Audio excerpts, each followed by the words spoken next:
जय श्री गणेश। नमस्कार, मैं आचार्य संजय द्विवेदी।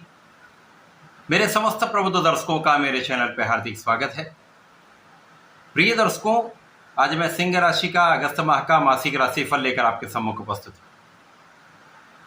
सिंह राशि के लिए ये माह किस प्रकार का फल देने वाला है, जो ग्रहों की स्थितियां हैं तथा जो ग्रहों के परिवर्तन होंगे वो आपको कितना लाभ प्रदान कर पाएंगे, अथवा कहीं पर कोई अवरोध, कोई समस्या या कष्ट है तो उसका क्या निवारण है, संपूर्ण विश्लेषण मैं पूर्ण तरीके के साथ करने जा रहा हूं। प्रिय दर्शकों, इस राशिफल को आप अपने लग्न तथा राशि दोनों के अनुसार देख सकते हैं। सिंह राशि के लिए यदि हम देखें तो आपके लग्न में ही केतु का गोचर चल रहा है। द्वितीय भाव में मंगल गोचर करना आरंभ कर चुके हैं। सप्तम भाव में राहु हैं। अष्टम भाव में शनिदेव का गोचर चल रहा है। इसी प्रकार से आपके लिए एकादश भाव में दोनों गुरुओं का महासंयोजन बना हुआ है। गुरु और शुक्र का संयोग है तथा आपके द्वादश भाव में बुध और सूर्य का महायोग बना हुआ है। इस माह में 11 अगस्त को बुध वक्री से मार्गी हो जाएंगे, अर्थात लग्न की ओर इनका गमन आरंभ हो जाएगा। 17 अगस्त को सूर्यदेव द्वादश भाव से लग्न में प्रवेश कर जाएंगे। इसी प्रकार से 21 अगस्त को शुक्राचार्य जो आपके लिए एकादश भाव में गोचर कर रहे हैं, द्वादश भाव में पहुंचेंगे तथा 30 अगस्त को बुध अपनी राशि का परिवर्तन करके सिंह राशि में गोचर करना आरंभ करें। इस माह में प्रारंभिक समय में लग्न के स्वामी 12वें भाव में है। यद्यपि सूर्य को कोई त्रिगदोष नहीं है, परंतु कहीं ना कहीं कुछ तनाव की स्थिति बनती है। अनावश्यक व्यय बढ़ता है, अनावश्यक यात्राएं होती हैं जिसके कारण कुछ व्यय होता है। तो प्रारंभिक समय में कहीं ना कहीं कुछ तनाव अवश्य हो सकता है। कुछ मन में डिविएशन आ सकता है, मैं ये करूं या ये करूं, इस प्रकार की भावना आ सकती है। कुछ एलर्जी की संभावना तथा स्किन से संबंधित कुछ डिसऑर्डर्स की संभावनाएं रहती हैं, अथवा आपके बाएं आंख में कुछ एलर्जी या कुछ कष्ट हो सकता है। ध्यान देने की आवश्यकता होगी। परंतु इस समय में आपका ज्ञान इस माह में अत्यंत प्रबल रहेगा। दोनों गुरुओं का महासंयोजन तथा मंगल का प्रभाव आपके पंचम भाव पर है, जिसके कारण शिक्षा ज्ञान का भाव आपका अत्यंत समृद्ध होने वाला है।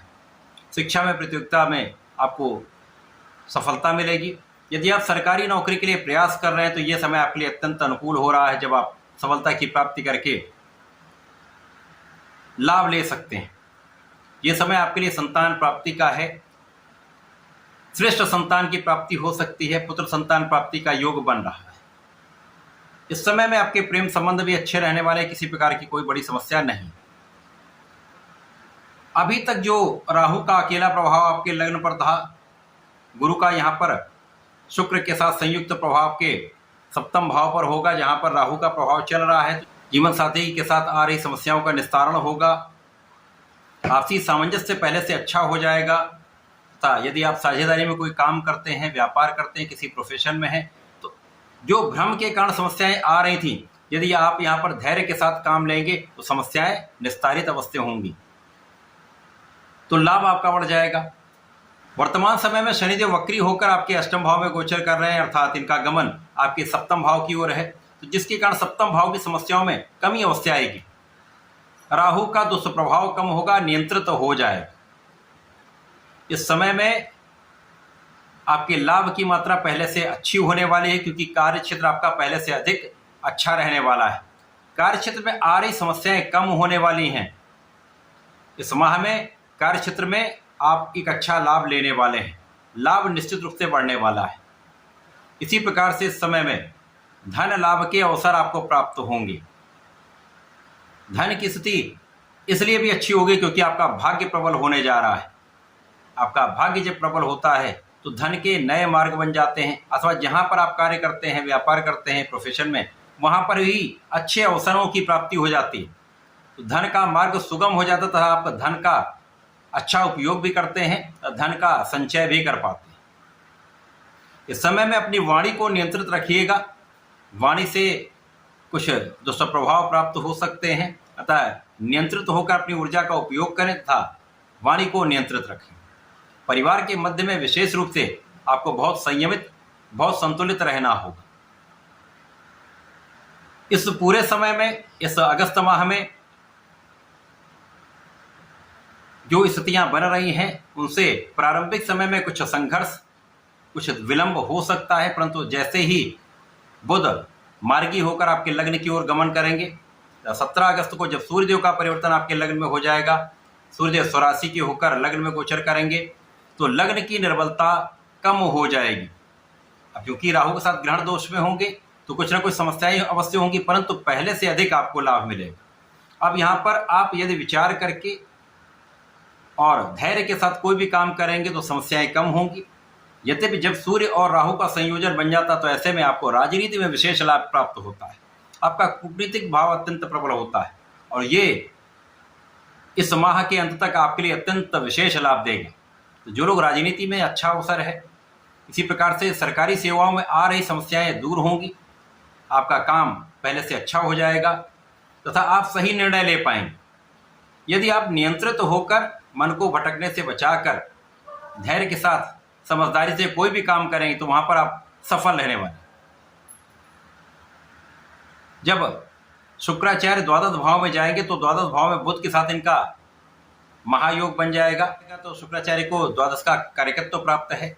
तो आपके ऐश्वर्य वैभव में वृद्धि होगी, सुख संपदा में लाभ मिलेगा, जीवन साथी के साथ प्रेम में वृद्धि होगी, परंतु यहाँ पर कुछ भोग विलास में भी वृद्धि होगी, जिसके कारण कुछ समस्याएं हो सकती हैं, विवाद हो सकता है।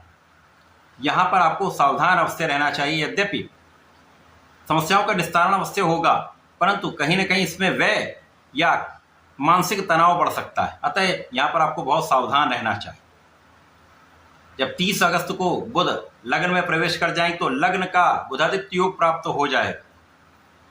अब यहाँ पर बुध सिंह राशि के अत्यंत कारक भी हैं, मित्रवत भी हैं तथा 2 विशिष्ट भाव के स्वामी हैं।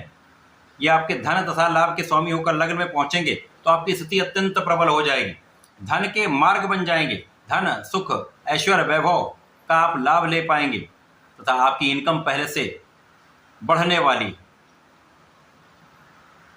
आपके कार्यक्षेत्र में पहले चली आ रही जो विषमताएं थी वो समाप्त हो जाएंगी, आप अपने बुद्धि बल का सही उपयोग कर पाएंगे। यद्यपि बुध भी जड़ दोष में होंगे, परंतु सूर्य के साथ बुधादित्य योग भी है, तो आपको शासन सत्ता से, सरकारी तंत्र से, पिता से, पारिवारिक भाव से विशेष लाभ यहाँ पर प्राप्त होगा।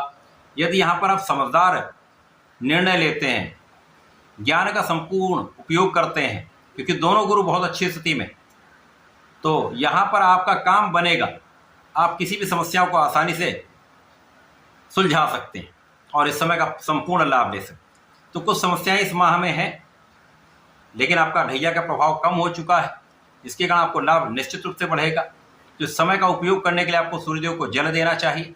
ओम घृणी सूर्याय नमः का नित्य कम से कम 27 बार जप करके जल दें, अथवा गायत्री मंत्र का 1 माला का जप नित्य करें, विशेष लाभ प्राप्त होंगे। गणपति जी की आराधना करें, गणपति श्रोतम का अथवा गणेश अथर्वशीर्ष का पाठ करते हैं तो विशेष लाभ प्राप्त होंगे, अथवा सुन भी लें तो भी अच्छा रहेगा। तो ऐसा करके इसका लाभ ले सकते हैं। धन्यवाद, नमस्कार।